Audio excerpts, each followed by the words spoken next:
untuk memahami sebuah fenomena sosial itu. Lah,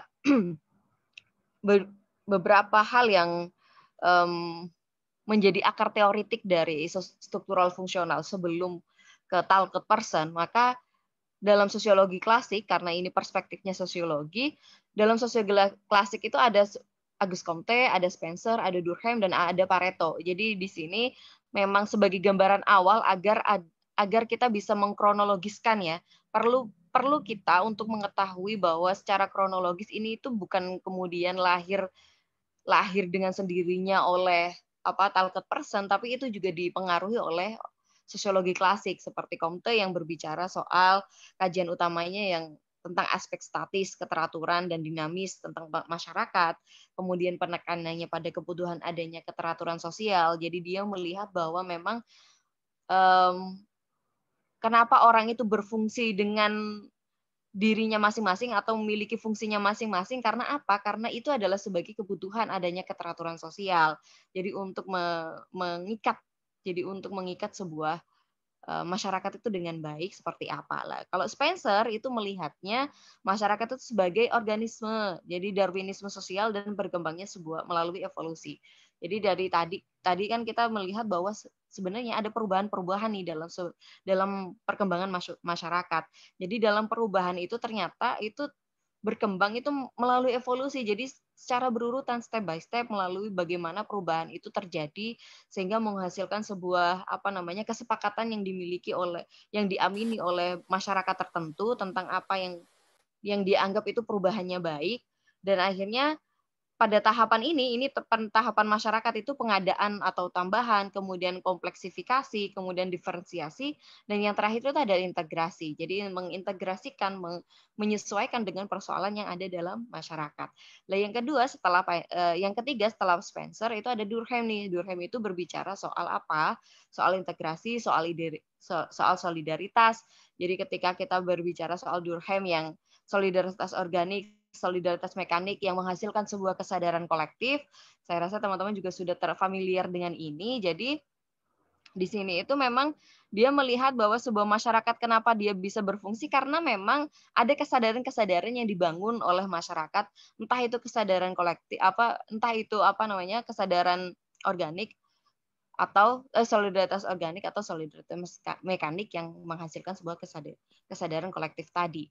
Kemudian ada konsep anomi. Jadi anomi ini yang bagaimana itu yang menggambarkan kegagalan masyarakat yang mempertahankan integrasi dan solidaritasnya. Jadi di sini memang akhirnya kan runtutannya nanti ketika kita berbicara struktural fungsional kan nanti juga akan melahirkan sebuah konsep yang konflik tadi. Jadi bagaimana sih sebenarnya ketika kita mau menggunakan struktur fungsional untuk menangani konflik yang ada dalam masyarakat yang nantinya itu akan sekilas kita bahas di Ralph Dahrendorf.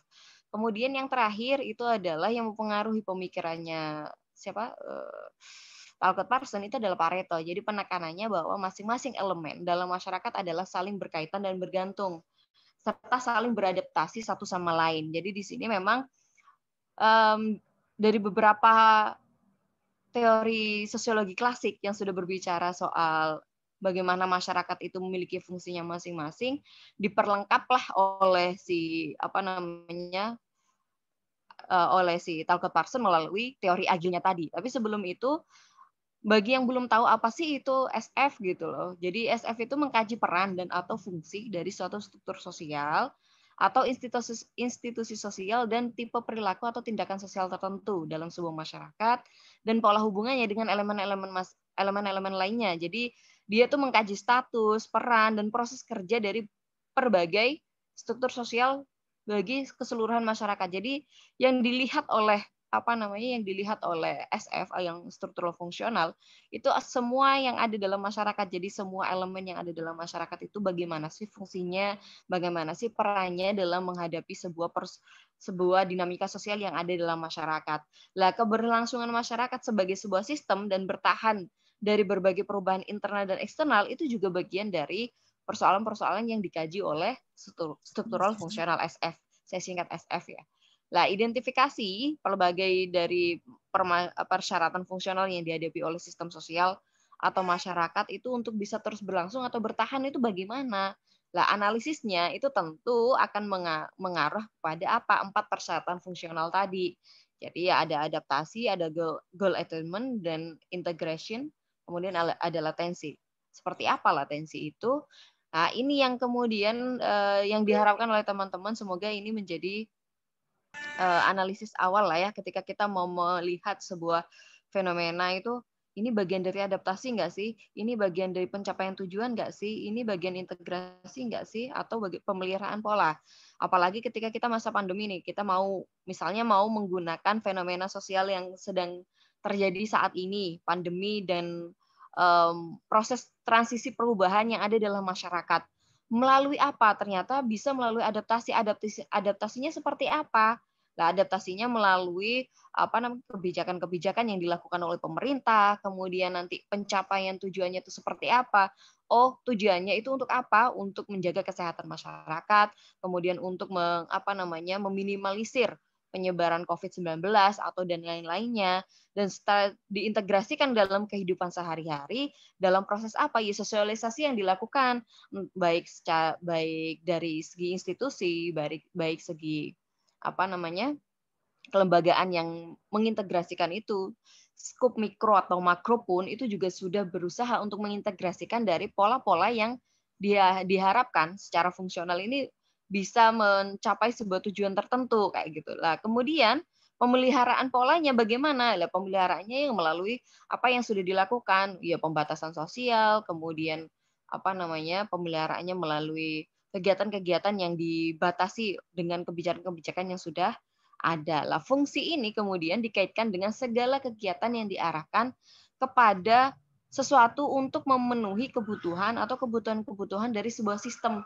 Jadi kita kan termasuk kepada sebuah sistem tentang kalau misalnya kita mau menggunakan fenomena COVID ya, menggunakan fenomena pembatasan jarak sosial ini, pembatasan kegiatan masyarakat, maka bagaimana sih sebuah sistem itu difungsikan dengan baik untuk mendapatkan sebuah tujuan tertentu. Jadi misalnya tujuan dari sebuah negara atau sebuah lembaga, institusi itu ingin meminimalisir penyebaran COVID misalnya seperti itu. Nah, ketika itu kan ada proses-proses yang menurut Talcott Parsons itu juga harus disesuaikan melalui evolusi dari sebuah perubahan. Nah, dalam hal ini, secara keterangan nih, misalnya dalam hal ini sebuah sistem, jadi harus menanggulangi situasi eksternal yang gawat. Jadi kalau misalnya contohnya ini adalah COVID, ini adalah sistem yang harus menanggulangi situasi eksternal yang gawat. Jadi ini menjadi gawat.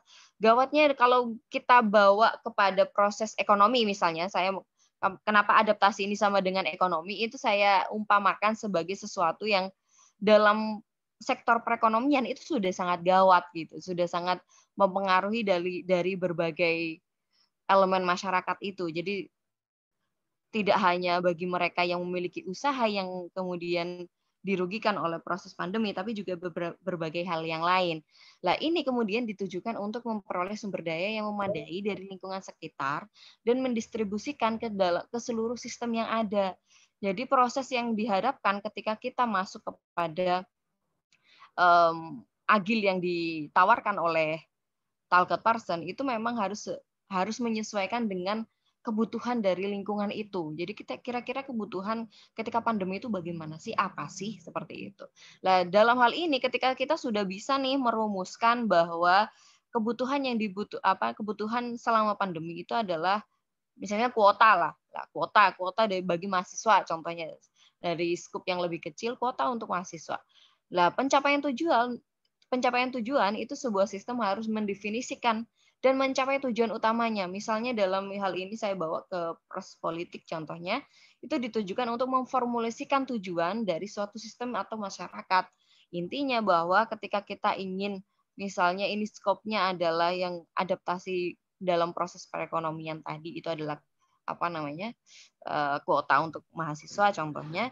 Lalu bagaimana politik atau bagaimana pencapaian tujuan untuk mencapai dari apa yang diinginkan agar mahasiswa itu mendapatkan kesejahteraan kuota contohnya. Jadi politik yang bisa digunakan, tujuan yang bisa digunakan itu bagaimana prosesnya. Nah, dalam hal ini juga nantinya diintegrasikan nih. Integrasi itu sebuah sistem yang harus mengatur antar hubungan bagian-bagian yang menjadi komponen. Nah, sistem itu juga harus mengelola antar hubungan ketiga fungsi penting lainnya, yaitu ya seperti misalnya di sini adalah hukum. Jadi ketika kita mau mau mendapatkan mau mendapatkan kuota nih, mahasiswa mau mendapatkan kuota. Tujuannya bagaimana?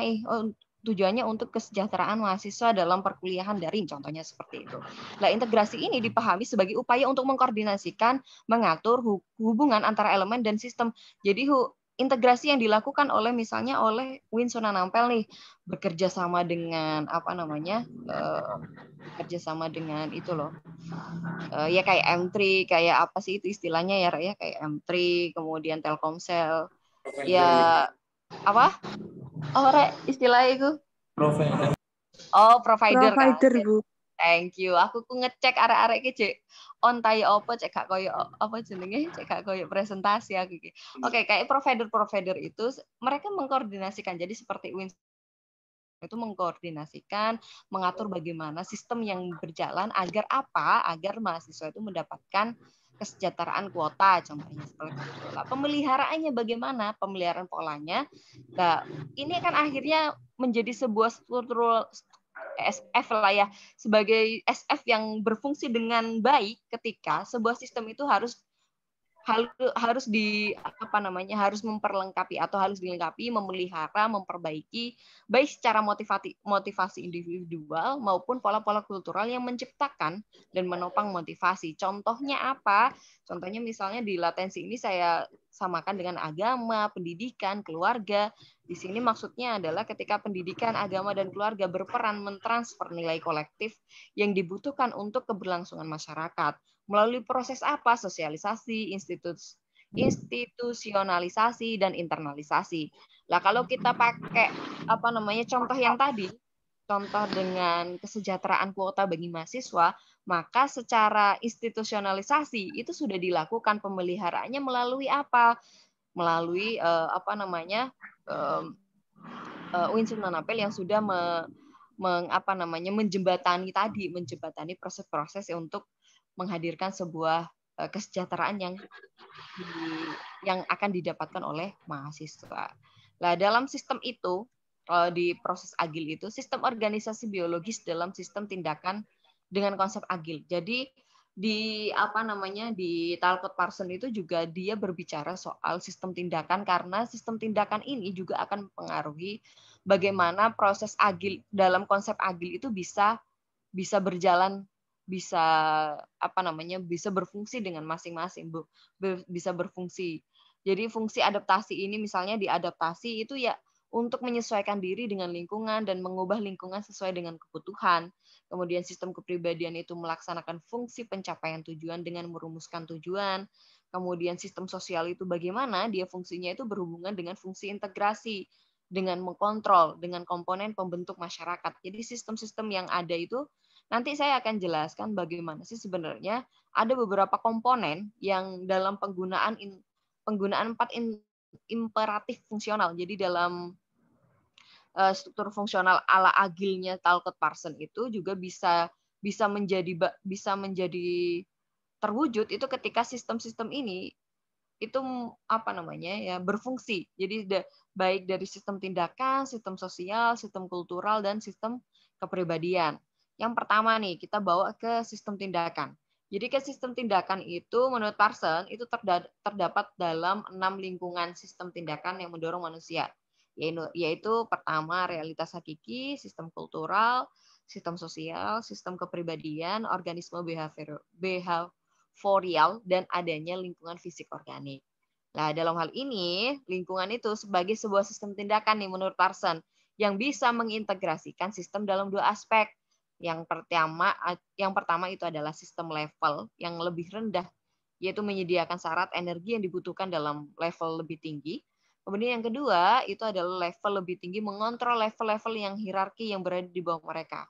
Dalam hal ini penjelasannya seperti ini. Ternyata ya ketika kita bawa kepada kepada sebuah teori sistem tindakan sosial, sistem tindakan sosial ini kan menjadi kalau di sini ya ada hierarki kontrol. Jadi arus informasi itu sebagai sebuah sistem budaya yang mengendalikan sistem-sistem di bawahnya yang dan seterusnya. Jadi sistem-sistem di bawahnya itu apa aja. Di situ tuh ada sistem tindakan, sistem budaya, sistem sosial, sistem kepribadian, sistem perilaku, dan kemudian ini juga mengontrol persyaratan fungsional seperti latensi, integrasi, tujuan, adaptasi yang dijelaskan tadi sehingga nantinya dari teori sistem tindakan tadi secara arus energi itu hierarki syarat itu yang di tabel ini itu menjadi sistem perilaku yang memperkuat sistem-sistem di atasnya dan seterusnya. Jadi mulai dari latensi ini kemudian dia akan memperkuat sistem budaya, sistem sosial, sistem kepribadian, sistem perilaku, kurang lebih seperti itu. Jadi nantinya akan ya karena memang berfungsi ya, berfungsi sesuai dengan apa yang harus harus difungsikan dengan bagiannya masing-masing seperti itu. Dalam hal ini sistem sosial itu yang bagaimana kayak gitulah. Sistem sosial itu sistem yang terdiri dari beragam aktor individual yang berinteraksi satu sama lain dalam situasi yang setidaknya itu memiliki aspek fisik atau lingkungan. Dan dalam hal ini biasanya identik dengan sistem interaksi. Meskipun dalam hal ini ya, menurut Parson itu menganggap interaksi bukan merupakan hal terpenting dalam sistem sosial. Namun ia menempatkan status peran sebagai unit yang mendasari sistem. Jadi ketika kita melihat, kok bahasanya sepertinya ruwet sekali. Ketika kita mau melihat sebuah persoalan ya, Rek ya. Jadi ketika kita mau menghadapi sebuah persoalan, di sana itu kan ada sistem yang membangun kita, yang menggiring kita melakukan sesuatu. Lah melakukan sesuatu dalam kehidupan sosial masyarakatan itu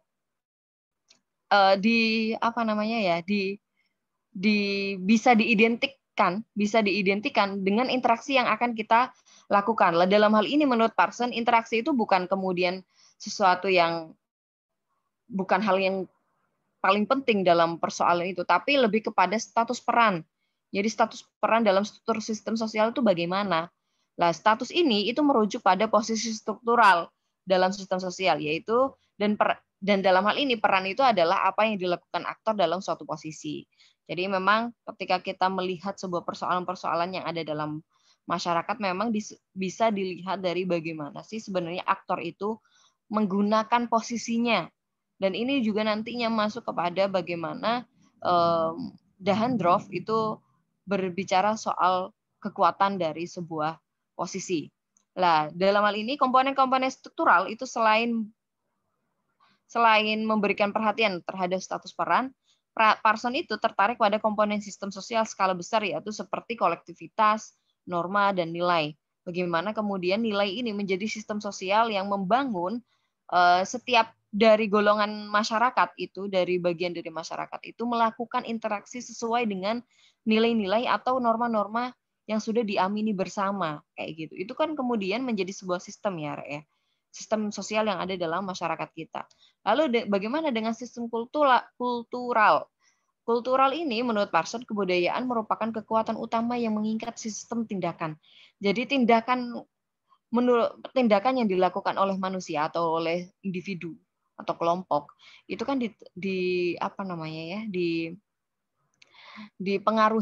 pengaruhnya itu besar dari proses konstruksi budaya yang dimiliki oleh masyarakat tertentu. Lah kemudian ini kenapa bisa menjadi kekuatan utama menurut Parson itu kan karena di dalam kebudayaan itu terdapat norma atau nilai yang harus ditaati oleh individu untuk mencapai tujuan dari kebudayaan itu sendiri. Jadi memang kenapa kita melakukan kenapa kita melakukan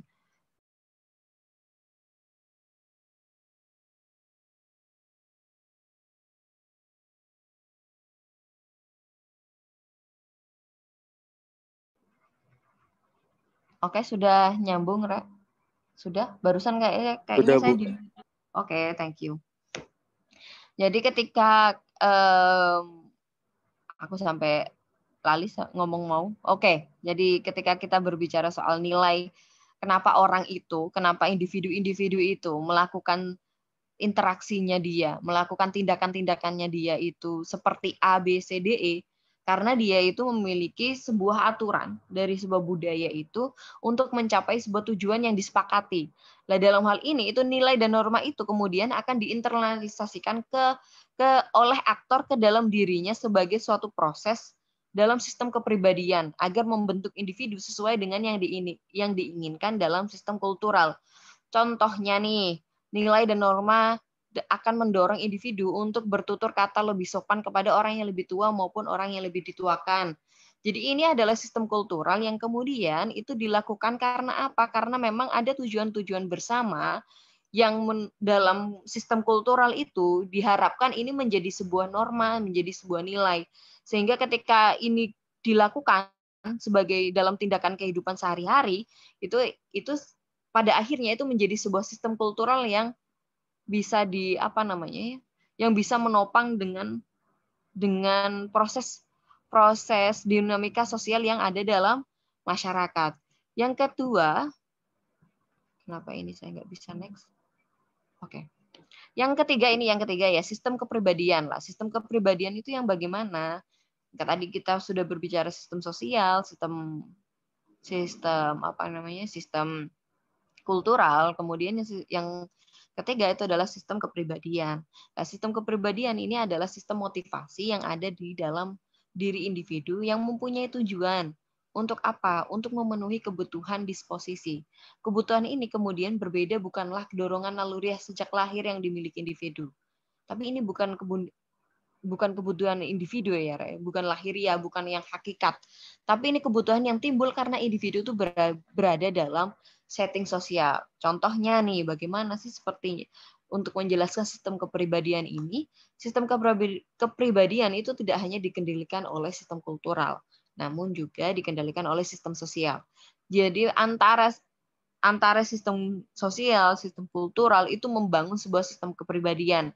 Dan ini kemudian tidak berarti tidak ada tempat independen atau bebas dari sistem kepribadian. Bagi Parson, meskipun konteks utama struktur kepribadian itu berasal dari sistem sosial dan kebudayaan melalui sosialisasi, tapi kepribadian itu menjadi sistem independen karena hubungannya dengan organismenya sendiri dan melalui keunikan pengalaman hidupnya sendiri. Jadi dia akan akan memiliki prinsip dalam kehidupannya.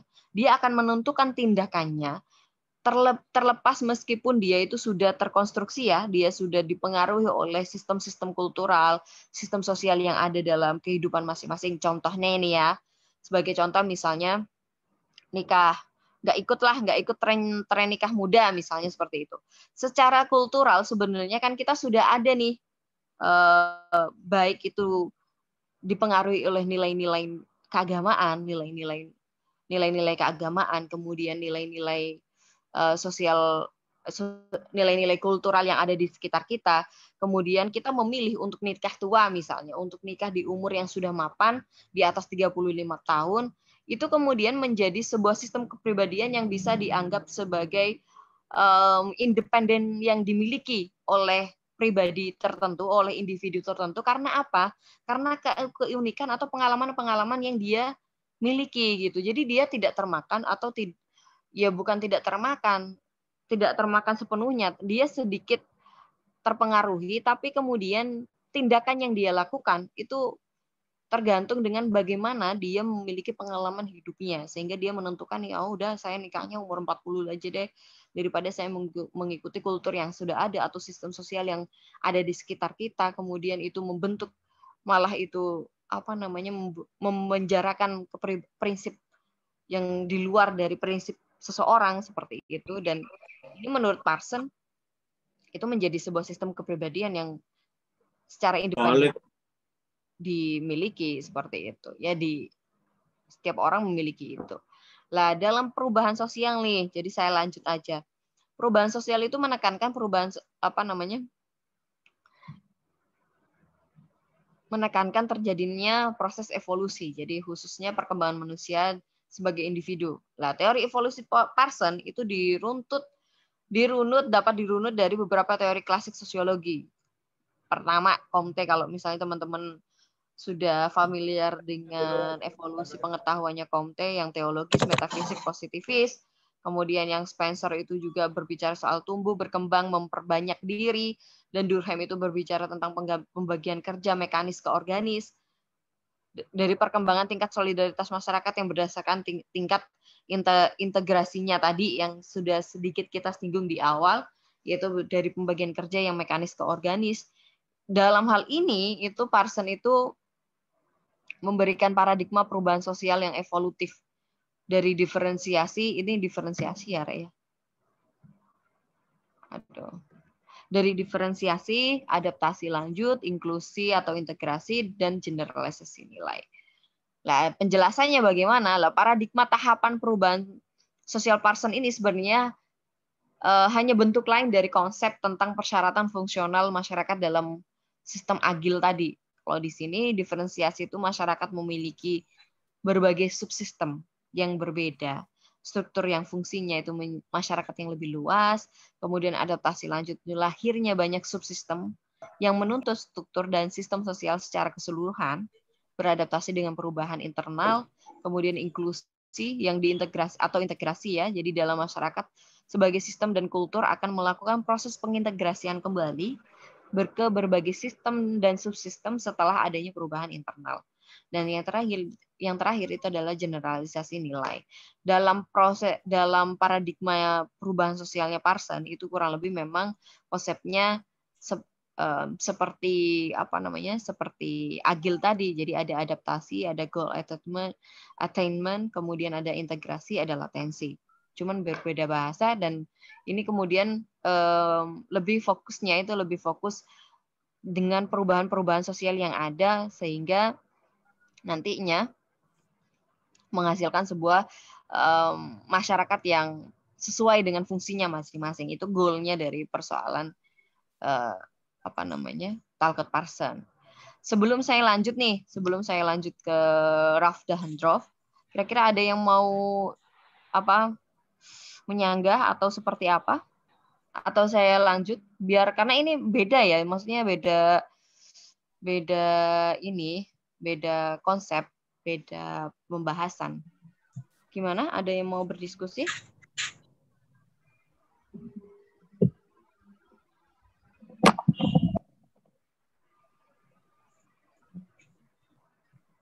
Ada?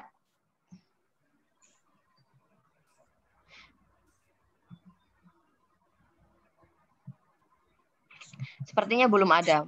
Saya lanjut aja, gimana ini moderator? Saya lanjut ya? Baik, Bu. Lanjut, Bu. Oke, saya lanjut ya.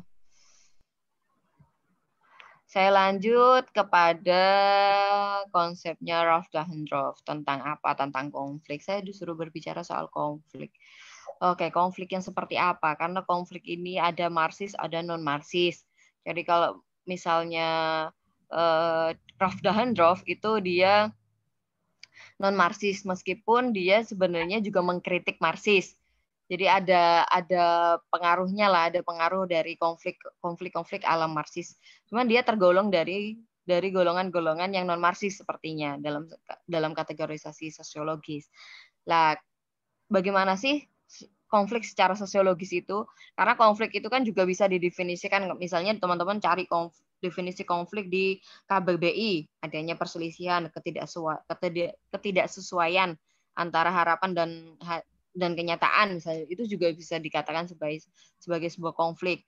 Kemudian kalau secara sosiologis ini perspektifnya, konflik itu diartikan sebagai sebuah proses sosial antara dua orang atau lebih, bisa juga kelompok, di mana salah satu pihak itu berusaha menyingkirkan pihak yang lain dengan menghancurkannya atau dengan membuatnya tidak berdaya. Nah, konflik ini itu kemudian berarti mengenai perbedaan kepentingan. Jadi kalau dalam skopnya, core-nya sosiologi itu lebih kepada proses bagaimana mengenai perbedaan kepentingan atau suatu kepercayaan bahwa aspirasi pihak-pihak yang berkonflik itu tidak dicapai secara simultan. Jadi ini secara sosiologis konflik itu dalam ruang lingkup yang seperti ini. Jadi lebih kepada proses menyingkirkan atau menghancurkan, membuat tidak berdaya orang yang lain atau kelompok yang lain. Karena apa? Karena karena tidak tercapainya sebuah kepentingan tertentu yang dimiliki oleh golongan tertentu atau kelompok tertentu. Nah, teori konflik itu menurut Ralph Dahrendorf itu sering diartikan sebagai sebuah teori konflik dialektik. Maksudnya apa? Yaitu dia melihat bahwa masyarakat itu memiliki dua wajah, yakni konflik dan konsensus. Makanya tadi nanti ini akan bawanya ya ke struktural fungsional, ke SF. Sebelum itu kita tidak akan mengalami konflik kalau sebelumnya tidak ada konsensus. Jadi dengan demikian sebaliknya juga konflik tidak menghantarkan orang terhadap konsensus. Jadi memang antara konsensus dan konflik itu dua wajah yang saling mempengaruhi lah ya, yang saling membutuhkan antara satu dengan yang lainnya. Kita tidak akan mendapatkan konsensus ketika tidak mengalami konflik. Kita tidak akan mengalami konflik, tidak akan mengalami konflik ketika kita tidak dihantarkan pada sebuah persoalan yang harus dikonsensuskan, harus disamaratakan. Lah, dalam hal ini itu Ralph Dahrendorf perhatiannya itu kepada manusia dan otoritas. Maksudnya bagaimana? Ternyata dia itu melihat bahwa setiap orang di dunia ini memiliki posisi dan perannya masing-masing serta otoritas atau kekuasaannya. Jadi setiap manusia itu memiliki posisi yang masing-masing. Lah, bahwa posisi seorang yang ada dalam masyarakat itu memiliki atau memberinya otoritas dengan intensitas yang berbeda-beda. Kenapa begitu? Karena memang setiap tindakan atau intensitas yang terjadi antara orang dengan orang yang lain, antara individu dengan individu yang lain itu kan berbeda-beda. Sehingga semakin intens itu semakin akan muncul konflik, muncul orang itu akan mendapatkan posisi yang seperti apa sih sebenarnya kayak gitu. Lah, otoritas itu adalah sesuatu yang melekat pada posisi sosial seseorang.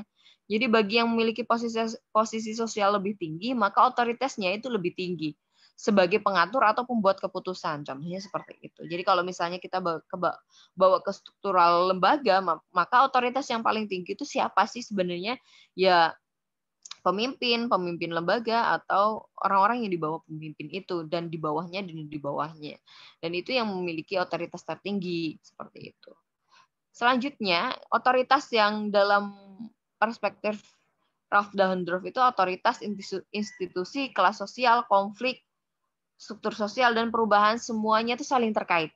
Jadi antara otoritas, antara institusi, antara kelas sosial, konflik, struktur sosial, dan perubahan semuanya itu saling berkaitan.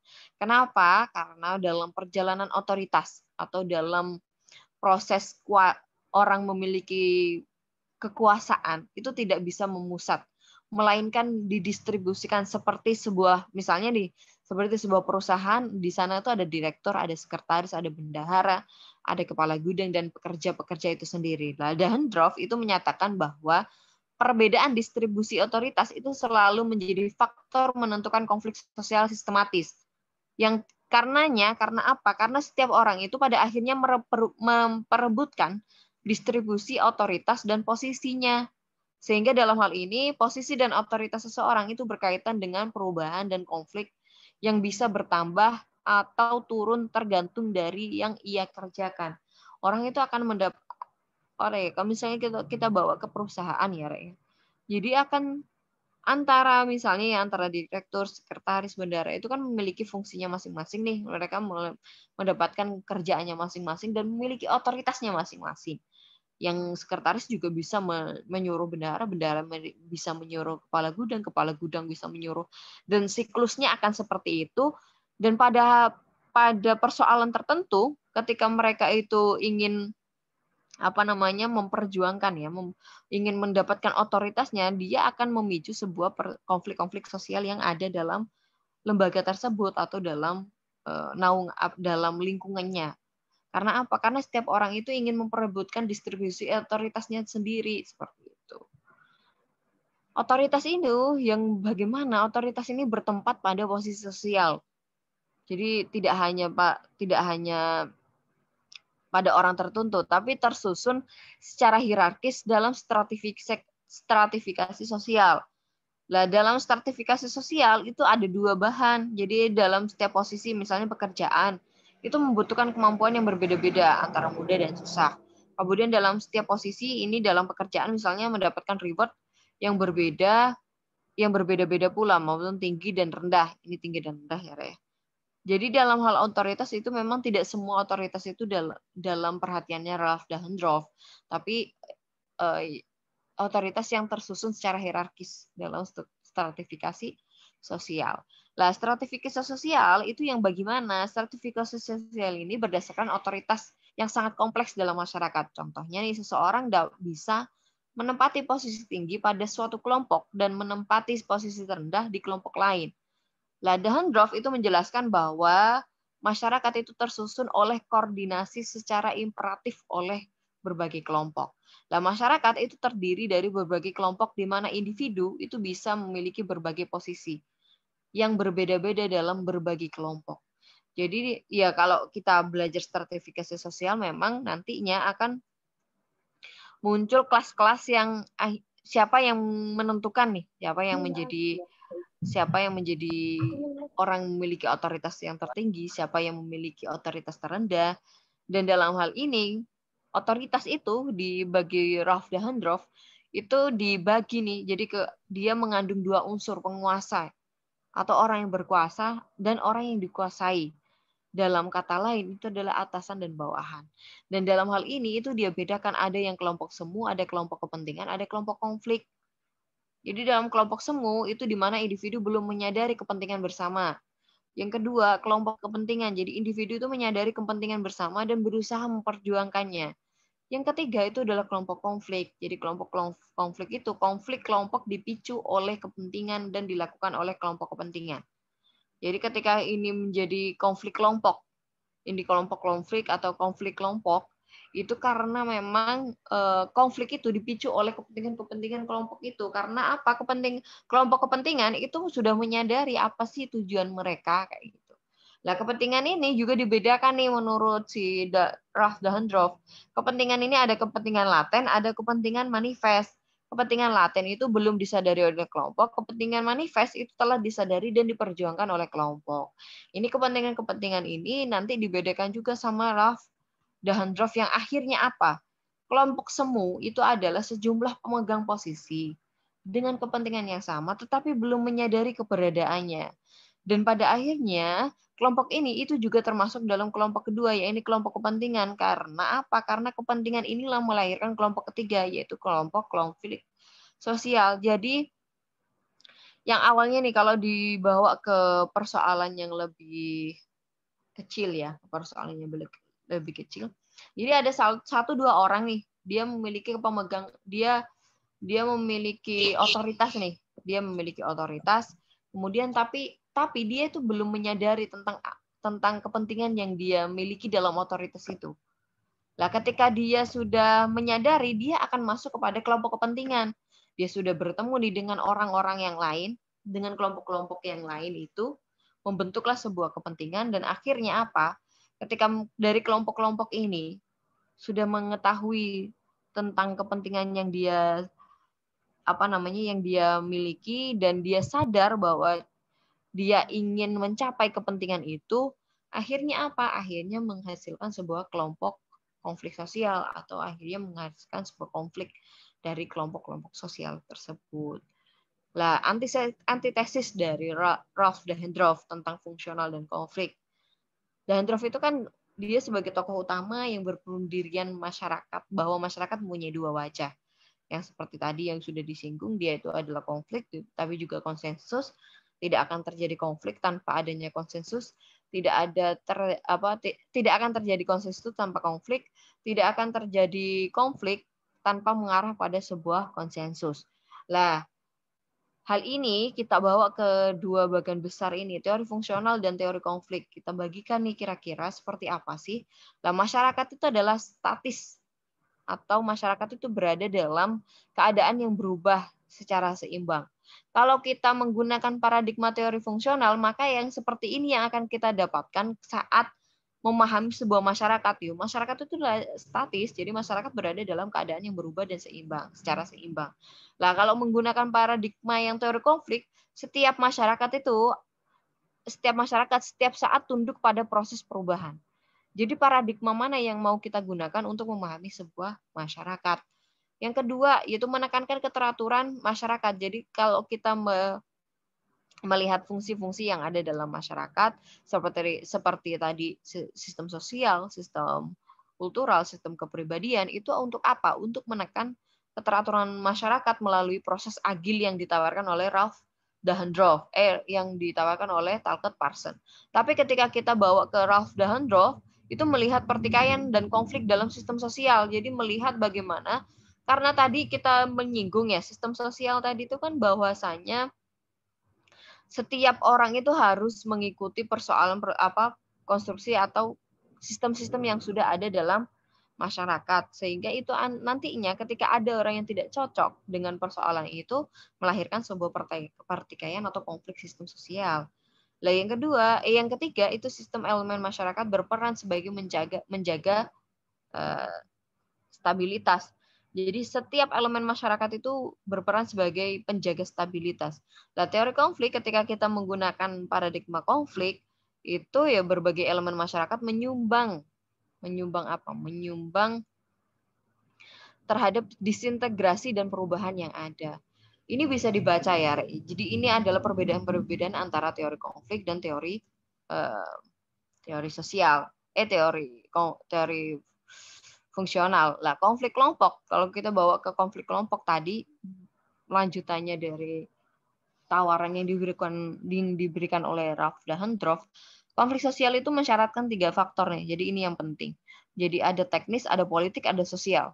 Jadi secara teknis itu adanya pendiri atau nilai-nilai ideologis yang diperjuangkan. Jadi ini yang bisa mengindikatori sebuah konflik sosial itu ini. Jadi secara teknis ada pendiri, ada nilai-nilai ideologis yang diperjuangkan. Yang kedua itu adalah politik, kebebasan berekspresi dan berserikat di dalam sebuah negara. Dan secara sosial terbagi menjadi 2, ada konsentrasi anggota, komunikasi antar anggota, dan homogenitas anggota. Lah, aspek lain adalah kepentingan dan perubahan menjadi kepentingan bersama yang pada akhirnya itu melahirkan sebuah kelompok kepentingan, karena memang ya proses-proses ideologis yang diperjuangkan dengan politik yang digunakan dan sistem sosial yang dilakukan, maka akhirnya akan melahirkan sebuah kelompok kepentingan.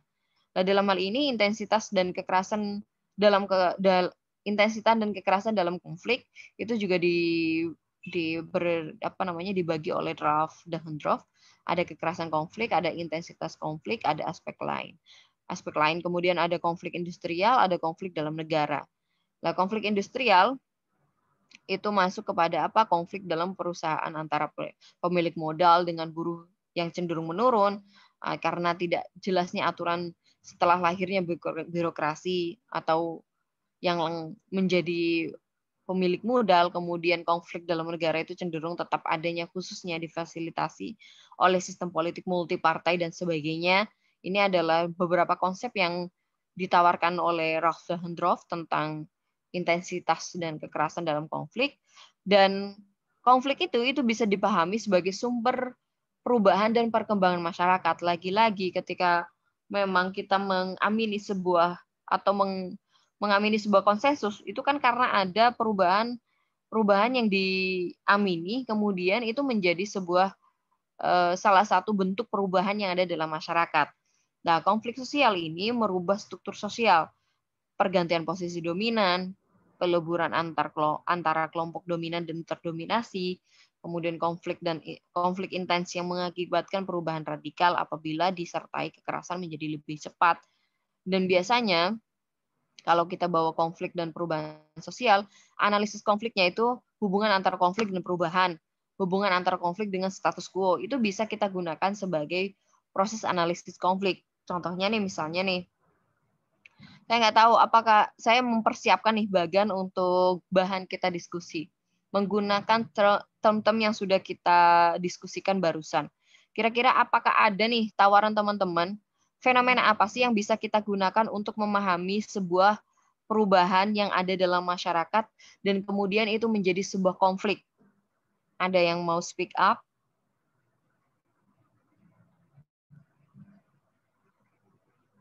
Saya mau speak up, Rek. Saya Siapa lagi? Aku nggak karena ada nggak bisa lihat.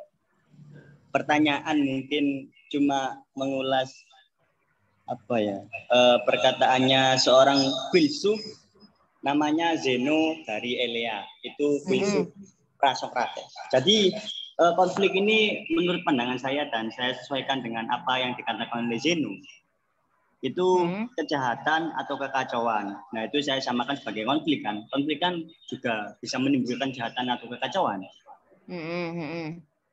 Itu adalah peristiwa dalam rangka ketertiban atau kebaikan yang lebih sempurna. Jadi ya benar sih, kalau ada konflik itu mengarahnya ke konsensus seperti itu. Betul. Cukup itu saja sih pandangan dari saya lah. Saya nggak ada pertanyaan, cukup menyampaikan pandangan saja. Baik, terima kasih Sabil untuk responnya. Ini Sabil ya? Panggilannya siapa sih? Sabil Mukhlisin ini? Mukhlis, Oke lah. Bu. Mukhlis. Apa, Bi? Panggilannya Mukhlis, Bu. Oh, Mukhlis. Oke.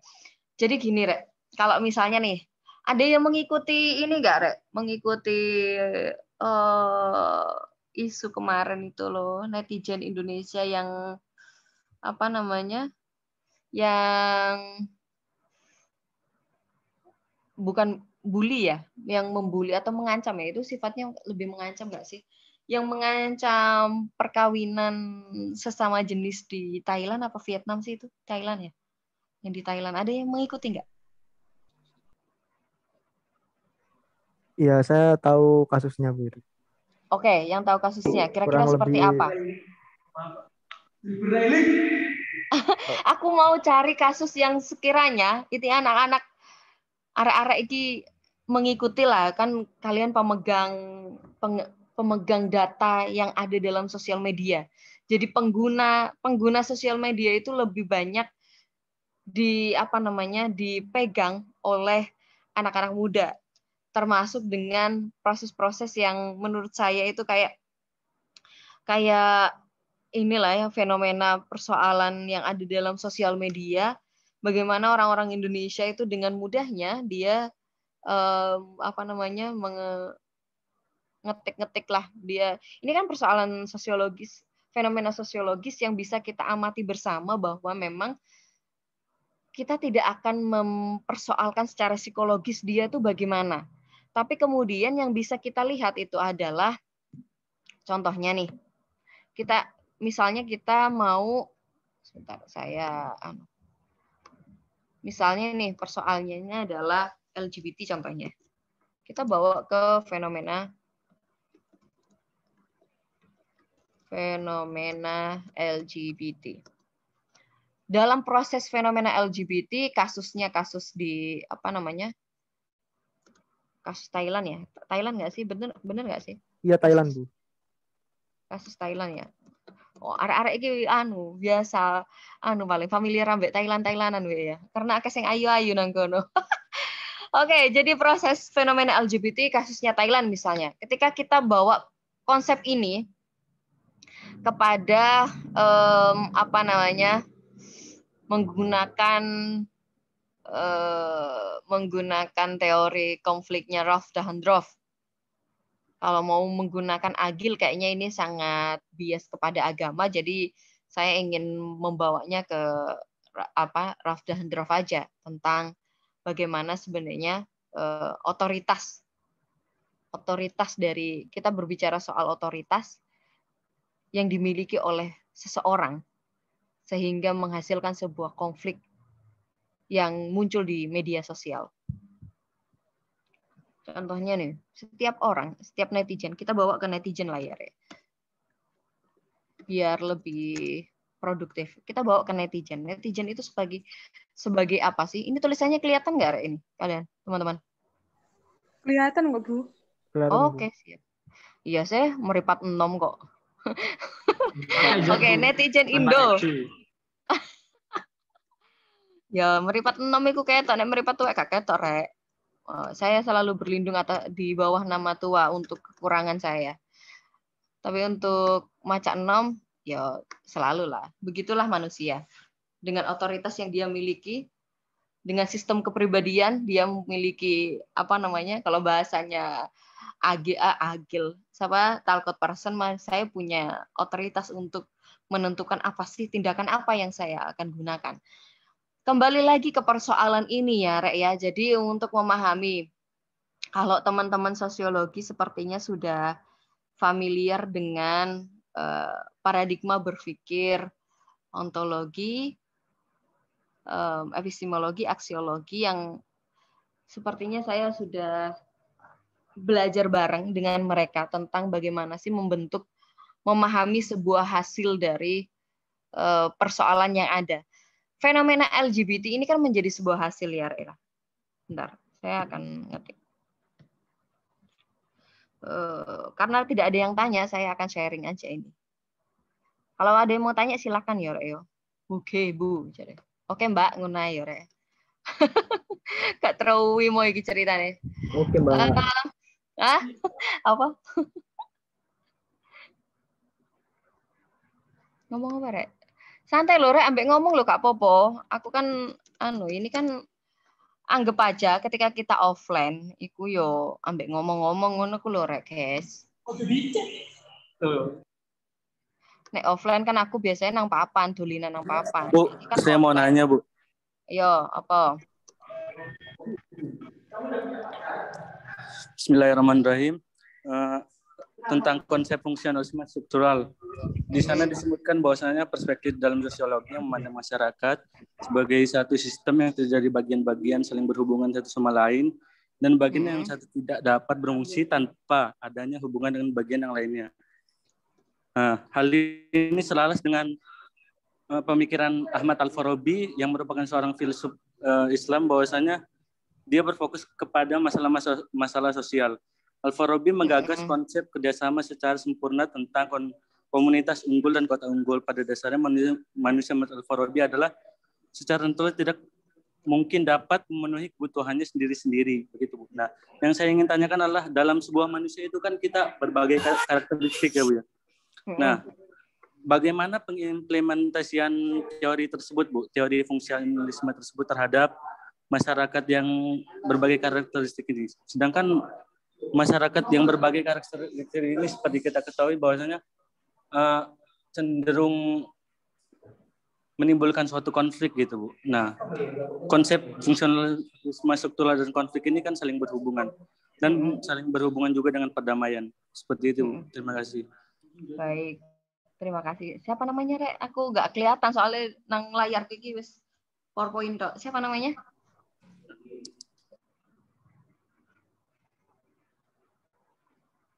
Wendy Septian, Bu. Wendy, oke Wendy. Wendy dari mana nih? Ilmu politik? Apa Aku HI? dari hubungan internasional. Oh, dari HI. Oke, salam kenal ya, Wen. Aku nggak pernah ke HI soalnya. Salam kenal untuk teman-teman HI. Oke, jadi kita bawa ke persoalan fungsional strukturalis ya. Jadi ini sebelum kita masuk ke percontohan kemarin, percontohan tentang LGBT. Struktural fungsionalis ini kan tadi saya melihatnya dari pertanyaannya itu adalah ketika orang itu memiliki memiliki otoritasnya masing-masing. Dia memiliki otoritas atas dirinya sehingga nantinya itu ketika orang itu terbentur dari otoritasnya masing-masing akan menghasilkan sebuah konflik. Gitu nggak sih, Wen? Itu yang saya tangkap loh ya. Keliru nggak? Benar, Bu. Oke, jadi kalau biar saya juga takutnya saya keliru pemahaman sehingga saya memastikan ketika saya mau merespon atau mungkin ada teman-teman lain yang mau merespon silahkan. Saya sambil menunggu teman-teman lain merespon apa yang ditanyakan oleh Wendy. Nah, dalam hal ini ya kita bawa ke struktural fungsional agil, ke struktural fungsional yang ditawarkan oleh Talcott Person. Apakah kemudian itu tidak menghadirkan sebuah konflik ketika setiap orang itu memiliki otoritasnya masing-masing? Lah dalam hal ini fungsinya itu ada fungsi yang bisa ditawarkan itu adalah dalam sistem tindakan. Jadi dalam sistem tindakan ini ada proses-proses yang dari keempat proses ada sistem tindakan, sistem sosial, sistem kultural dan sistem kepribadian ini itu bisa menghasilkan agil, bisa bisa mewujudkan proses agil itu tadi. Karena apa? Ketika kita berbicara sebuah otoritas pribadi ya, otoritas pribadi itu yang bagaimana? Dia itu kan tidak banyak dikendalikan oleh, dia banyak dipengaruhi oleh persoalan-persoalan yang ada dalam lingkungannya dia, baik itu secara sistem sosial, baik itu secara sistem kultural. Kemudian secara independen nih dia memiliki otoritas untuk menentukan apakah kemudian dia bisa menentukan sebuah tindakannya dia secara independen dalam kehidupan masyarakatnya. Karena ketika dia tidak mengikuti sistem yang ada dalam masyarakat, dia akan memicu konflik. Gampangannya ngene, saya akan memilih, ya kayak tadi misalnya nih kamu udah nih, apakah kemudian ketika saya memilih secara independen, saya menggunakan sistem kepribadian saya untuk menentukan bahwa saya nggak akan nikah muda, saya akan nikah pada saat umur 40. Akhirnya itu akan memicu konflik, baik konflik secara internal maupun sosial nih. Nah, ketika masuk kepada persoalan internal, gini kita sudah memicu konflik dalam keluarga, contohnya orang-orang terdekat. Pada akhirnya nantinya itu akan selesai, itu akan tidak menjadi tidak akan meminimalisir sebuah konflik ketika kita itu menggunakan sistem kultural yang ditawarkan, di mana budaya-budaya yang misalnya kita menentukan pilihan untuk mengikuti budaya barat, nikah pada saat umur 45 tahun, maka sistem kultural yang kita amini itu adalah kultural yang bisa dijelaskan secara kontekstual. Contohnya, ketika ketika secara independen saya sudah memilih ini, maka keluarga saya akan saya berikan pemahaman atau akan saya bukan rekonstruksi, tapi mengintegrasikan apa yang menjadi prinsip atau mengintegrasikan apa yang menjadi pilihan hidup terkait tindakan apa yang akan saya lakukan. Lah, dalam hal ini kan ketika kita bawa ke sistem kultural itu kan ada nilai atau norma nih. Ya kalau secara nilai apalagi nilai agama, nikah tua itu ya persoalannya nanti nggak boleh karena ini sunnahnya begini, hukum wajibnya begini, wajib nikah itu ketika laki-laki dan perempuan sudah A, B, C, D, E. Itu adalah nilai-nilai kultural yang dibawa oleh, yang diamini oleh yang diamini melalui nilai konsensus yang ada dalam agama. Lah, untuk memelihara dan untuk meminimalisir persoalan konflik ini, maka ya memang harus ada penyesuaian, mengintegrasikan nilai-nilai yang kita percaya kepada nilai-nilai kultural yang ada dalam sekitar kita. Sehingga itu nantinya masuk kepada sistem sosial di mana setiap aktor individu itu berinteraksi, Jadi setiap individu itu akan berinteraksi untuk mengisi komponen-komponen atau mengisi kekosongan yang ada dalam masyarakat sehingga tidak ada penyamarataan, homogenitas terkait sebuah prinsip tertentu seperti itu. Jadi itu respon saya terkait dengan bagaimana meminimalisir persoalan konflik yang disebabkan oleh otoritas atau independensi sistem kepribadian yang menurut Talcott Parsons itu bisa memicu konflik juga, sehingga nantinya ya ini ada proses-proses yang harus dikontrol seperti yang ditawarkan oleh Ralph Dahrendorf. Itu ada kontrol yang dilakukan antara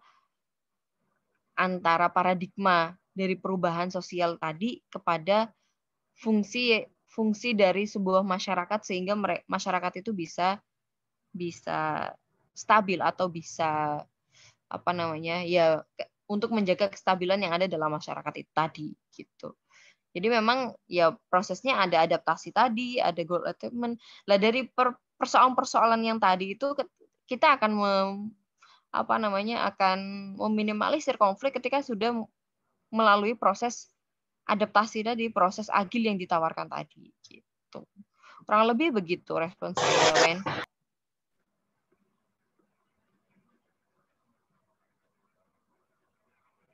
Ada lagi, Re?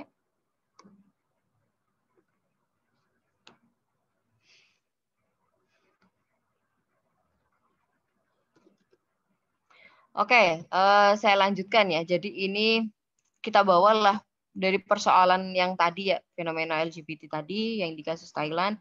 Kemudian siapa aja sih yang memiliki kepentingan di sana? Jadi siapa saja sih yang memiliki kepentingan ini? Ada chat sebentar ya. Boleh share PPT, Bu. Oke, nanti ya.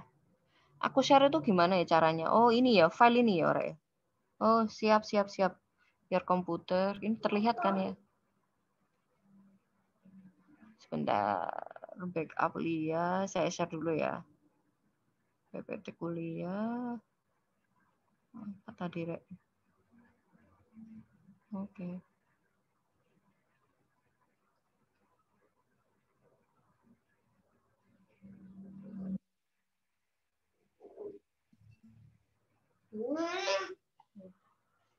Oke, sudah muncul ya. Ini untuk materi hari ini. Jadi, siapa sih yang memiliki kepentingan? Secara politik siapa? Secara teknis apa sih ideologi yang ingin diperjuangkan? Secara politik bagaimana sih bentuknya? Nah, secara sosial seperti apa? Lah, kita bawa nih ke sini. Sebelum untuk memahami sebuah untuk membantu alur berpikir ya, Re. Jadi untuk membantu alur berpikir kita dalam menganalisis sesuatu, maka ini paradigma yang ingin saya tawarkan biar apa? Biar mempermudah aja. Mungkin ada yang semester tua biasa lah dengan konsepsi-konsepsi seperti ini, tapi untuk yang semester muda-muda yang masih baru-baru bergabung di PMII, semoga ini bisa menjadi tambahan untuk mengatur paradigma berpikir kita biar sistematis. Ketika kita berbicara soal bullying pernikahan LGBT contohnya, ini kan sebuah produk ya, ini sebuah produk secara aksiologis, ini bisa diartikan sebuah nilai-nilai estetika tersendiri bagi kalangan tertentu. Ini itu adalah produk, Re. Ini itu dia sebagai produk. Produk dari apa? Produk yang diproduksi. Ini adalah produk.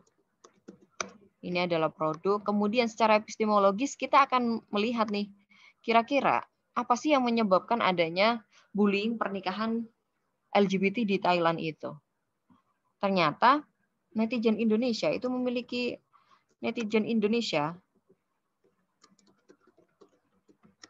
memiliki ideologi yang berbeda. Ketika mau bahas epistemologis ini kan identik dengan apa, Rek? Ada yang sudah tahu nggak? Kalau mengikuti cara berpikir epistemologis positivistik jelasnya, ini alur berpikirnya gimana sih? Dia akan fokus pada sebab akibat, kemudian proses produksi,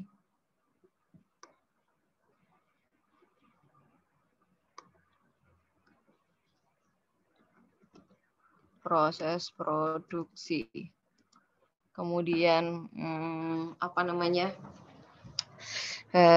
positivistik,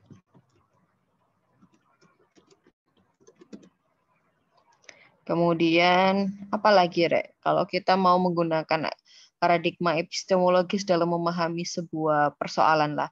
Kenapa epistemologis yang kita gunakan itu karena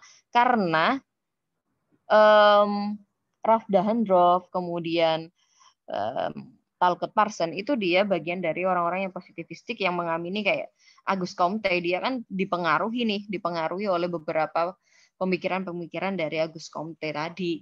Comte tadi yang berbicara soal solidaritas, evolusi pengetahuan yang metafisik, kemudian metafisik apa tadi, Rek? Ada yang masih ingat nggak? Deng dong. Ada yang masih ingat, Rek?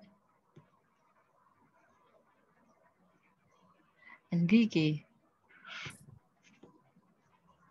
Ada yang masih ingat? Nah, akhirnya saya buka deh.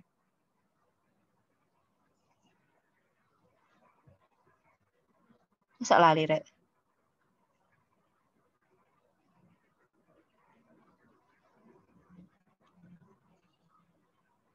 Oke. Ini tahapan perkembangan berpikir manusia nih, ada teologis, metafisik, dan positivis.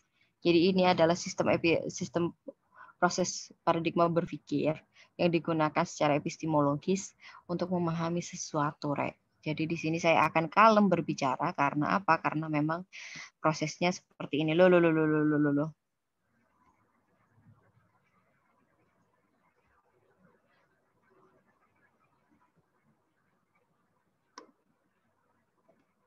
Nah, dalam hal ini ketika kita bawa ya, ini kan secara epistemologis bagaimana sih memproduksi sebuah hasil bullying pernikahan LGBT, ternyata netizen Indonesia itu memiliki ideologi yang berbeda dengan mereka. Ideologi apa yang dibangun? Misalnya, ideologi yang berbeda ini, ideologi yang dibangun, yang diproduksi lah bahasanya. Kalau bahasa sosiologis itu produksi dan diproduksi kayak gitu. Ideologi yang diproduksi atau ideologi yang dibangun itu ideologi apa? Ideologi keagamaan misalnya. Ideologi keagamaan sehingga memicu adanya bullying tentang pernikahan tadi yang menghasilkan akhirnya ini juga nantinya itu akan menghasilkan sebuah konflik. Ini juga menghasilkan sebuah konflik, Rek. Jadi ini menghasilkan sebuah konflik. Nah, sebelum itu ternyata ketika kita membahas soal ideologi keagamaan yang memang berbeda, mereka juga memproduksi tentang budaya yang berbeda. Budaya ini itu juga dipengaruhi oleh sistem-sistem yang ada. Nah, dalam Dahendorf itu budaya itu juga mempengaruhi bagaimana orang itu menentukan tindakan yang akan dia lakukan. Lah, ada di persoalan konflik ini budaya yang berbeda ini masuk kepada kepentingan kelompok. Gunanya apa sih sebenarnya ketika kita mau menyelesaikan di awal bahwa ada proses berpikir yang harus sistematis untuk memahami sebuah persoalan, karena untuk memposisikan kita mau menggunakan teori apa untuk menjelaskan sebuah bullying pernikahan LGBT. Jadi bukan hanya karena memang ya udahlah itu berbeda dengan dari kita atau persoalan-persoalan yang pengetahuan yang didapatkan di media sosial atau ikut-ikutan, tapi secara epistemologis, secara sebab akibat ternyata itu sebenarnya sudah diproduksi oleh netizen Indonesia, oleh kultur kita, oleh budaya kita, oleh ideologi keagamaan yang kita miliki, yang akhirnya dari ideologi-ideologi itu, dari budaya atau sistem kultur yang tadi, itu menentukan tindakan netizen Indonesia dalam proses bullying pernikahan yang ada di di Thailand itu. Secara ontologis, ketika kita mau memahami idenya seperti apa, ternyata apa sih yang menyebabkan menyebabkan adanya produksi tentang ideologi? Ya karena tadi, jadi ideologi yang berbeda, kemudian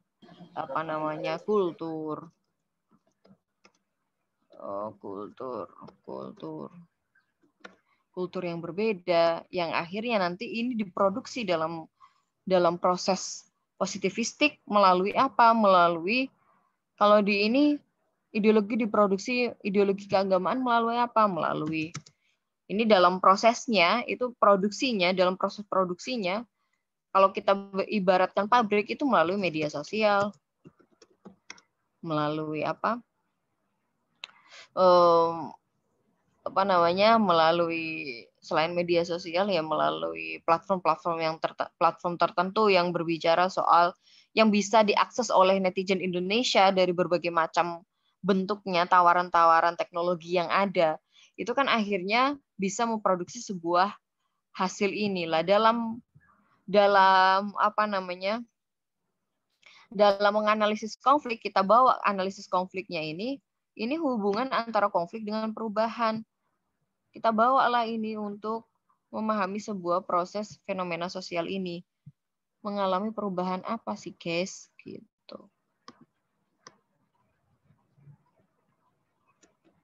Hubungan antara konflik dan perubahan. Jadi bagaimana hubungannya kalau kita mau menganalisis persoalan ini? Hubungannya itu adalah netizen Indonesia dengan apa? Misalnya ini adalah LGBT.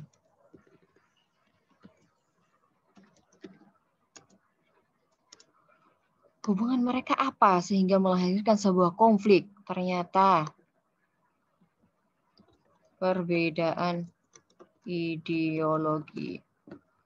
Kemudian yang kedua itu adalah kultur.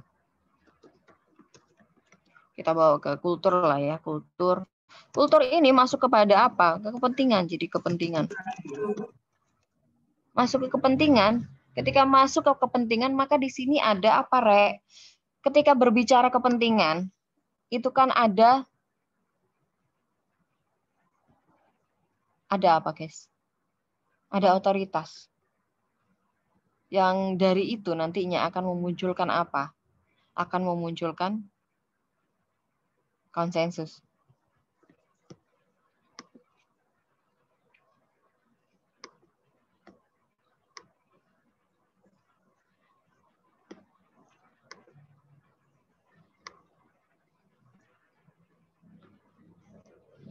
Ini adalah kepentingan, misalnya di sini kita bawa ke arah kepentingan kelompok.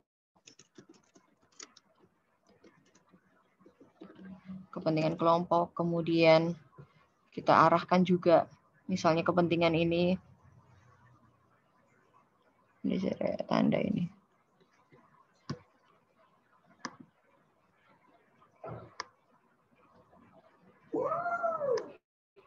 Kemudian kepentingan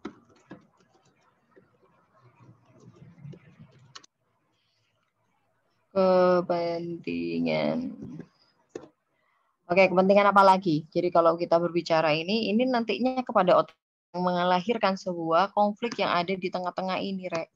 Jadi akan melahirkan sebuah konflik.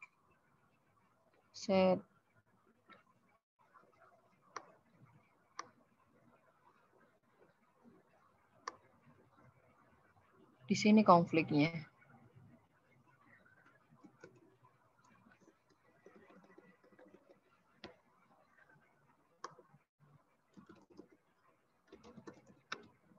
Konflik antara netizen dengan LGBT. Yang akhirnya melahirkan apa? Melahirkan sebuah melahirkan sebuah statement tentang bagaimana netizen Indonesia yang kurang sopan tadi. Tapi dalam hal itu kan kalau kita mau menggunakan pendekatan Ralph Dahrendorf, itu memang semuanya itu bisa disinyalir dengan kepentingan-kepentingan yang ada dalam yang ada dalam masyarakat kita. Misalnya kepentingan kelompok, ini kepentingan kelompok siapa? Kita cari hubungannya. Jadi hubungan dari konflik yang ada. Oh, ternyata dari beberapa netizen Indonesia yang membuli LGBT yang ada di Thailand itu karena memang ini kelompok-kelompok yang awam terkait LGBT yang ada di Thailand atau terkait LGBT dalam dunia modern, misalnya seperti itu. Kemudian kultur kepentingan yang lain itu adalah kepentingan-kepentingan seperti kelompok kepentingan dari kelompok keagamaan misalnya. Kelompok keagamaan yang bagaimana ini tidak sesuai dengan agama. Dan dari persoalan-persoalan ini yang akhirnya apa? Ini kan diawali oleh perbedaan ideologi yang melahirkan perdebatan tentang konflik yang ada dalam masyarakat atau yang ada dalam media sosial tadi. Sehingga akhirnya nanti diharapkan ketika kita sudah menentukan nih, kira-kira ini adalah kelompok-kelompok kepentingan. Entah ini kelompok kepentingan ini kalau kita pakai kelompok yang dijelaskan oleh Dahrendorf, ini kan nantinya bisa kita klasifikasikan. ini ada kelompok apa namanya? Ada kelompok liberal, ada kelompok agama, ada kelompok sosial misalnya. Nah, dari kelompok-kelompok ini akhirnya nanti dia akan bagaimana fungsinya, bagaimana perannya dia dalam sebuah perubahan agar konflik yang terjadi antara netizen dengan LGBT yang ada di Indonesia itu bisa selesai. Karena apa? Karena memang paradigma yang digunakan, kita melihat ya, paradigma yang digunakan itu adalah setiap masyarakat itu setiap masyarakat setiap saat itu harus tunduk dalam proses perubahan. Jadi ketika kita bawa pada proses ini, pada proses bagaimana netizen Indonesia versus LGBT, itu lahirnya sebuah konsensus ketika netizen Indonesia itu sudah bisa menerima dengan faham yang dimiliki oleh negara Thailand tentang diperbolehkannya pernikahan sesama jenis itu. Itu kan kemudian dalam proses konsensus yang dilakukan dari konflik ini itu kan bisa selesai karena memang ya sifatnya tadi, jadi sifatnya teori konflik memang dia harus seperti itu. Jadi melihat kayak di sini melihat apapun keteraturan yang terdapat dalam masyarakat berasal dari pemaksaan terhadap anggota oleh mereka yang berada di atas, menekankan pada peran kekuasaan dalam mempertahankan ketertiban dalam masyarakat. Jadi usaha yang bisa dilakukan oleh stakeholder, misalnya oleh kelompok-kelompok yang ditawarkan oleh Raff Dahundorff, ada kelompok semu, ada kelompok kelompok kepentingan, ada kelompok konflik sosial yang melahirkan konflik sosial tadi. Dari beberapa kelompok-kelompok tadi, kalau kita bawa ke kelompok liberal agama sosial, maka nantinya itu akan bisa meminimalisir tentang bagaimana sih sebenarnya netizen Indonesia agar menerima perbedaan ideologi yang berbeda antara negara Indonesia dengan negara Thailand seperti itu. Jadi memang ya kita fokuskan saja sebenarnya persoalan yang ada dalam masyarakat itu bisa dilihatnya dari mana, hubungannya tuh bagaimana, perubahannya bagaimana nantinya dari persoalan konflik ini. Jadi perubahan yang diharapkan adalah ya netizen Indonesia menerima persoalan yang ada, menerima perbedaan.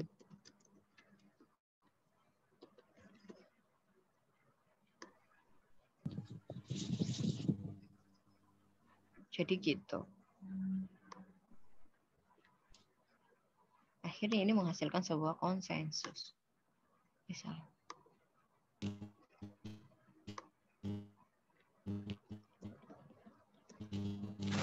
Baik. Tapi ada yang lebih runyam kalau misalnya kita bawa ke kasus-kasus negara misalnya.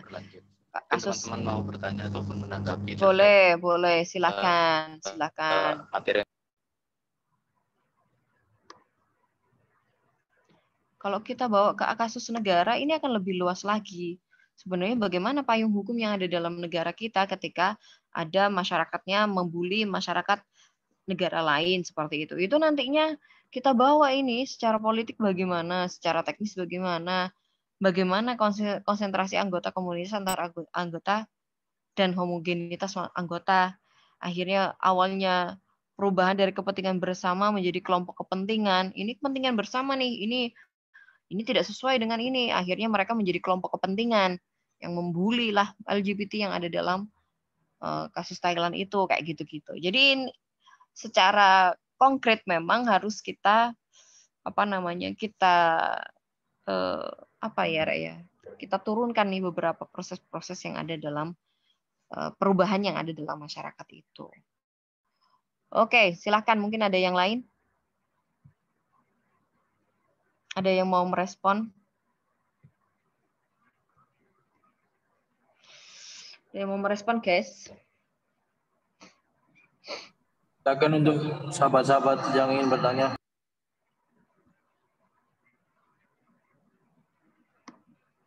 Iki poso pada lemes apa piye sih?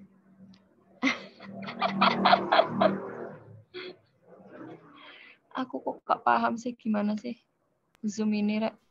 Bu, izin menanggapi ya, Bu. Boleh. Tanggapan, oke, Yon. Terkait dua teori ini, saya melihat bahwa kedua teori ini hanya melihat fakta sosial dari satu sudut pandang saja. Misalkan teori struktural fungsionalisme, bagaimana masyarakat itu dilihat dari integrasi sosialnya. Jadi menurut teori ini semua yang terjadi di masyarakat itu akan menuju pada keseimbangan dan mengabaikan konflik.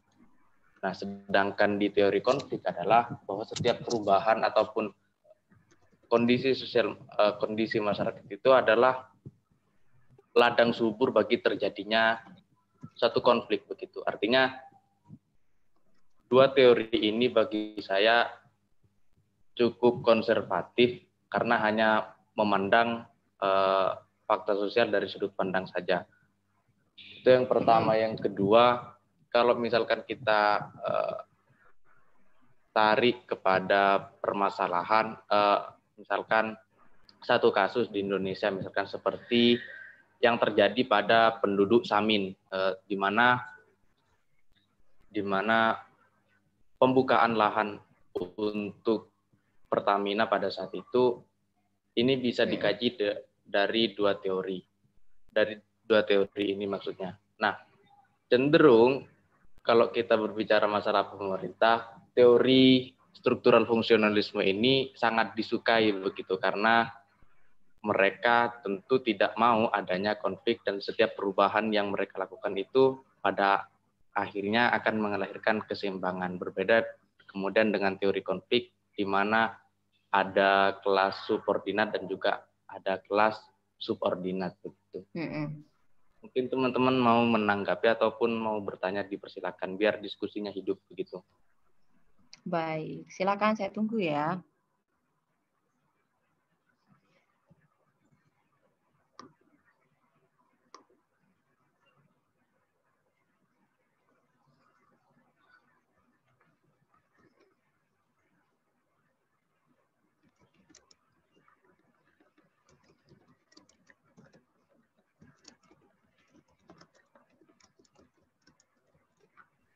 Izin bertanya, Bu. Boleh, silakan. Untuk slide yang pertama dari Ralph Dahrendorf tadi kan ada kalimat yang berbunyi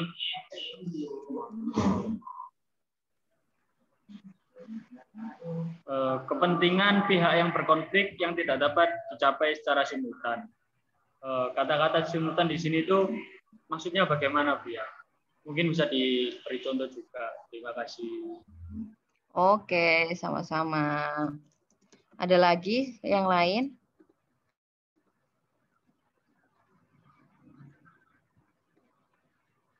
Mungkin ada lagi yang lain?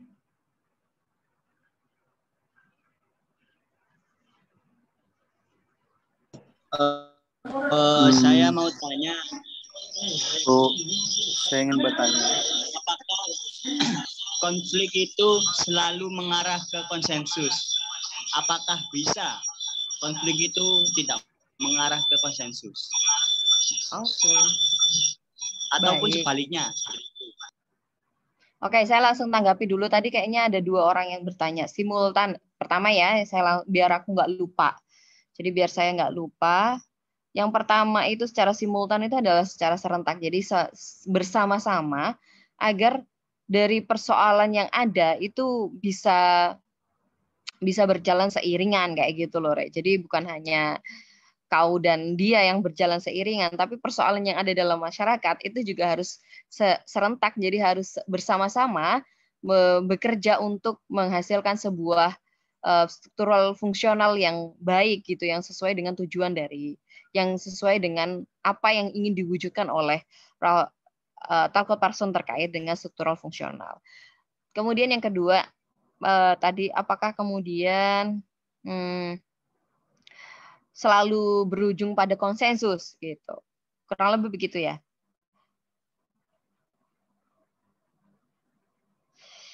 Oke, saya berharapnya seperti itu. Saya ingin memastikan bahwa memang kalau apa sih tujuan dari konflik kalau tidak menghasilkan sebuah konsensus? Apakah ada tujuan lain?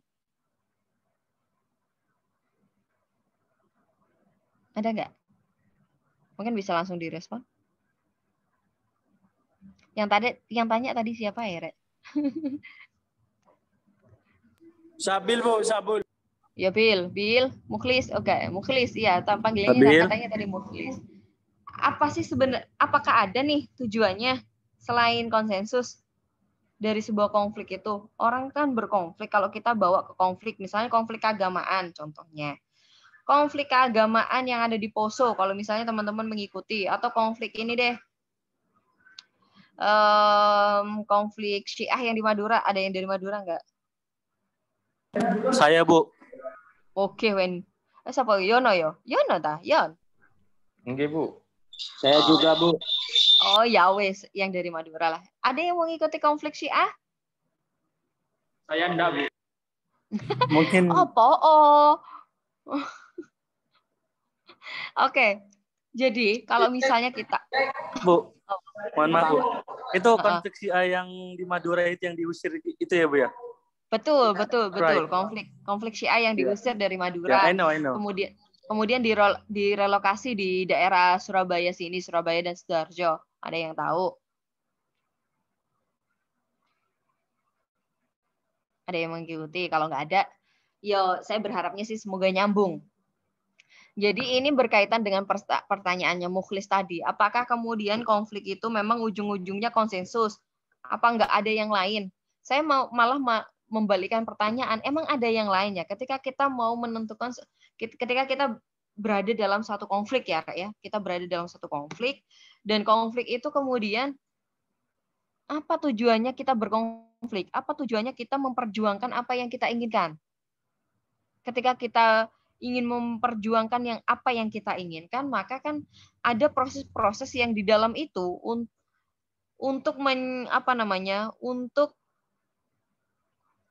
memberikan ruang terhadap diri kita atau memberikan ruang pada kelompok tertentu yang memperjuangkan apa yang dia inginkan, sehingga itu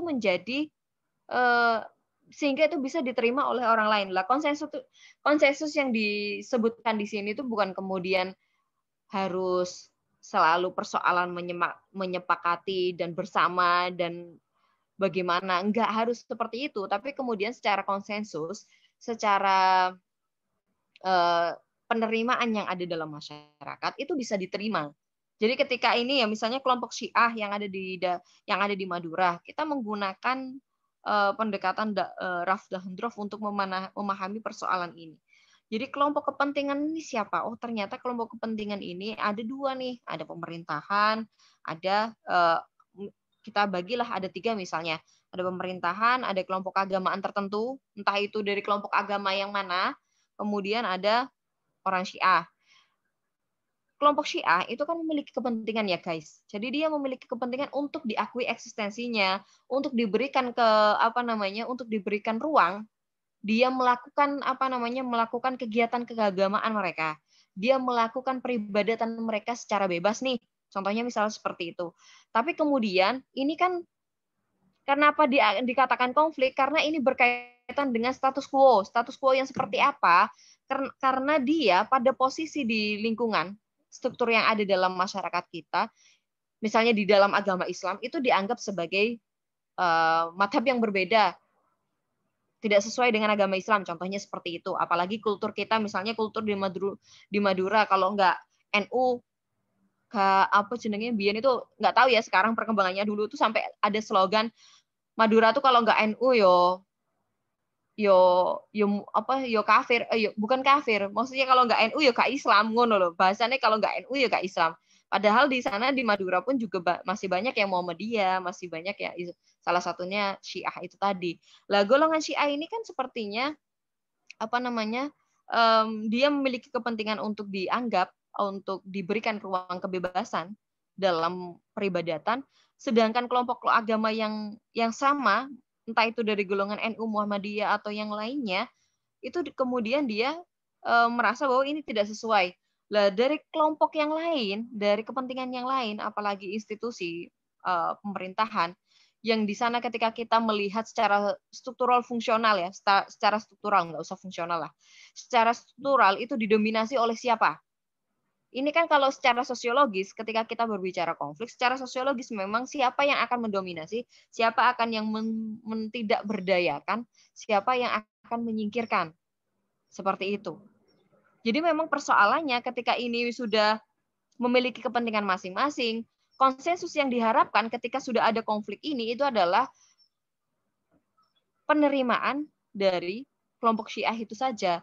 Bukan kemudian penerimaan tentang peribadatan mereka, tapi penerimaan mereka sebagai manusia yang memiliki hak ketika dia berada dalam ketika dia berada dalam warga negara Indonesia yang memiliki hak dan kewajiban, hak asasi manusia dia juga dilindungi oleh undang-undang.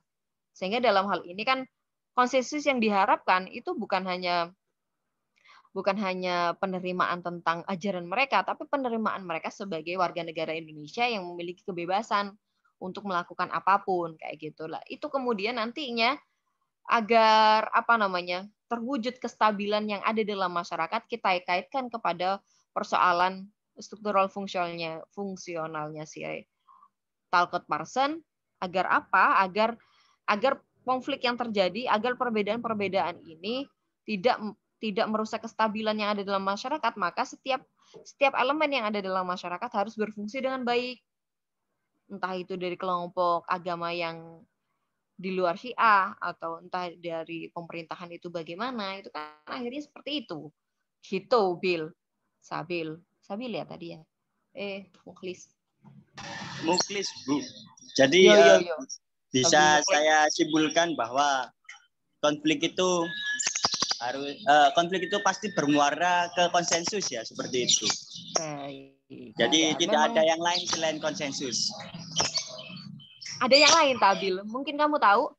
Mungkin itu, Bu, biar akrab gitu, Bu. Apa? Biar akrab. Iya. Loh, konsensus itu kan akhirnya mengakrabkan, Rek. Ya apa nek gak akrab kok akhirnya gak kenal. Makanya tak kenal maka tak sayang ngono. Ceritane ngono yo, Yon. Ya no. Kan ngantuk ta ya no. Jek lemes-lemes Pak moderator. Iki wis katene buka, santuy.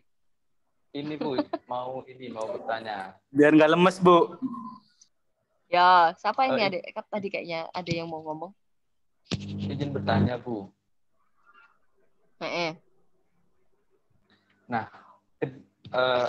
berbicara masalah kedua teori ini, apakah kedua teori ini memang benar-benar pernah terjadi atau hanya sebagai pisau analisa bagi fakta sosial begitu, Bu?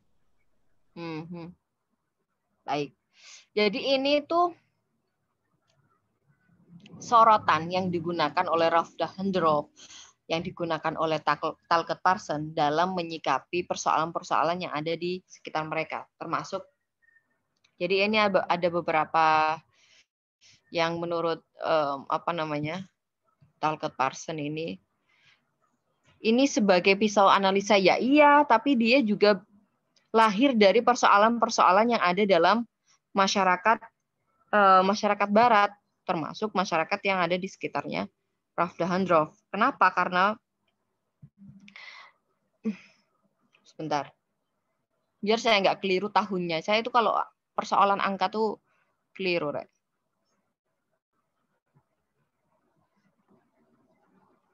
Oke. Ini tuh sebagai kritik ya, Rek ya. Jadi sebagai kritik pada tahun 1974 sampai 1984 di masa dia menghabiskan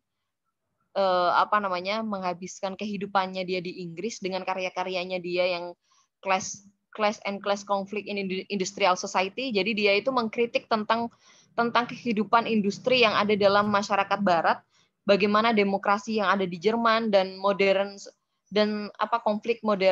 konflik sosial di masyarakat modern itu bagaimana.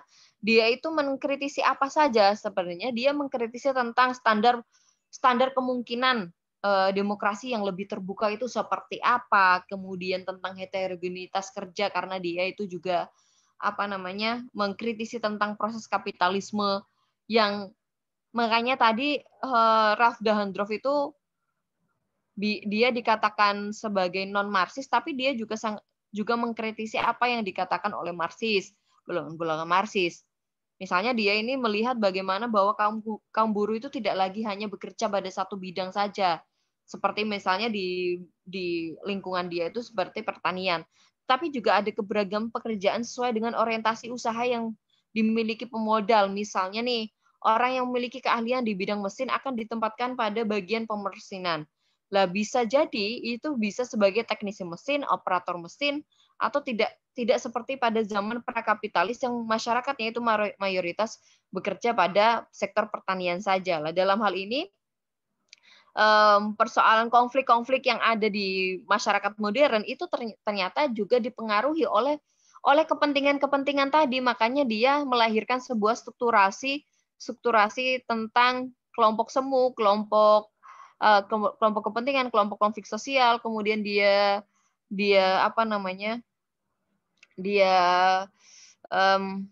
ilustrasikan pada proses-proses di mana setiap kepentingan, setiap orang itu memiliki kepentingan otoritasnya masing-masing untuk memperebutkan, untuk memperjuangkan apa yang dia inginkan seperti itu, dan akhirnya itu kan melahirkan sebuah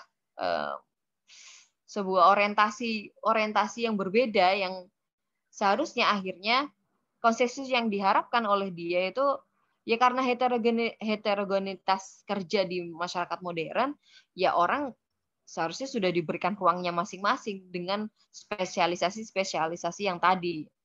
Meskipun dalam hal ini nanti dalam konsep teori fungsional akan berbeda hasilnya ketika melihat heterogenitas kerja dengan heterogenitas kerja ala konflik seperti itu.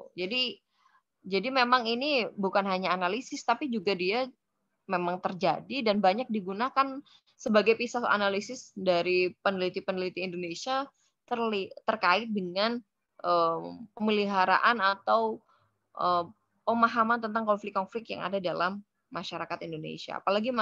Apalagi konflik keagamaan kan banyak ya di sekitar kita. Jadi kalau konflik-konflik keagamaan kayak gitu tuh menggunakan pendekatan-pendekatan Rauf Dahendorf itu banyak bisa dipahami seperti itu. Bisalah digunakan sebagai analisis seperti itu. Itu respon saya ya. Network by the way, Ben White is low. Terima kasih. Baik. Oke, yang lain. Kenapa ini saya absen? Kok kayak kuliah aku rek ngabsen siji-siji. Tak absen iki. Ono Ahmad Nurul Baidowi, ono Alfi, ono Ali. Ini Bu, terima kasih.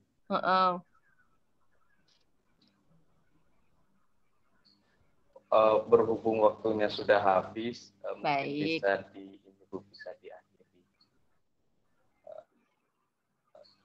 Terima kasih kepada pemateri atas pemaparan materinya dan semoga bermanfaat. Amin. Poin yang saya simpulkan adalah bahwa dari teori struktural fungsionalisme, masyarakat cenderung mengarah kepada keseimbangan, di mana perubahan-perubahannya pasti mengarah keseimbangan dalam konflik. Sebaliknya kalau konflik itu pasti ada pihak yang dikuasai dan ada pihak yang menguasai. Mungkin itu saja. Mungkin bisa on cam terlebih dahulu untuk dokumentasi. Oke. Dokumentasi ya. Mungkin teman-teman bisa menghidupkan kameranya untuk dokumentasi. Sahabat-sahabat, mohon untuk kameranya dialihkan. Sahabat-sahabati, tolong dong. Dinda Devi, ya Allah, suara aku gak ketemu hari iki, Dinda. Halo, iya Bunda. Mana yang lain nih? Allahu Akbar. Itu astagfirullah. Gorong rek ojo ndisiki karo PDW anjene arek-arek iki. Salam kenal ya sama HI. BET aku iso ngeceng ambek arek HI, ambek arek ilmu politik ya. Arek sosiologi ae yo. Ditunggu pemaparan ilmu selanjutnya Bu untuk anak ilmu politik. Oke, wes on cam kabeh ta iki. 1, 2, 3. Lagi-lagi. Bibi. Sumpah gila lu. 1.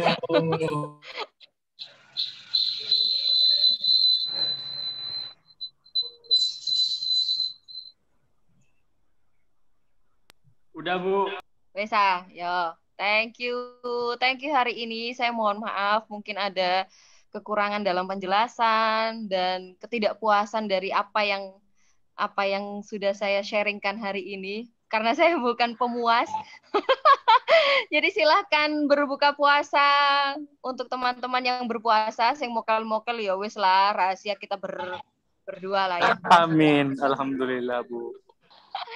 Oke, mohon maaf ya. Assalamualaikum warahmatullahi wabarakatuh. Terima kasih semuanya. Waalaikumsalam. Terima kasih. Gerakannya, Bu. Selamat buka puasa. Gerakannya, Bu. Selamat Selamat berbuka berbuka puasa, puasa, Bu. Rek. Malah tuh. Saya izin lift Oke, ya. Bu, Terima siap. kasih loh, Yon. Oke. Ya. Oke, Bu, sama-sama. Salam.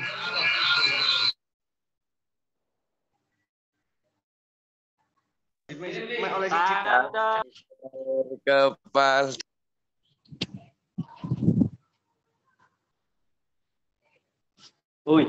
Apa? Boy. Ayo kita berbuka, Boy. Mari lah. Yuk, ada apa, Mami? Oh iya. Iya lah. Kan semua teman. Nggak tahu, musim penawabkan. Semutin Al-Ihsan. Aduh.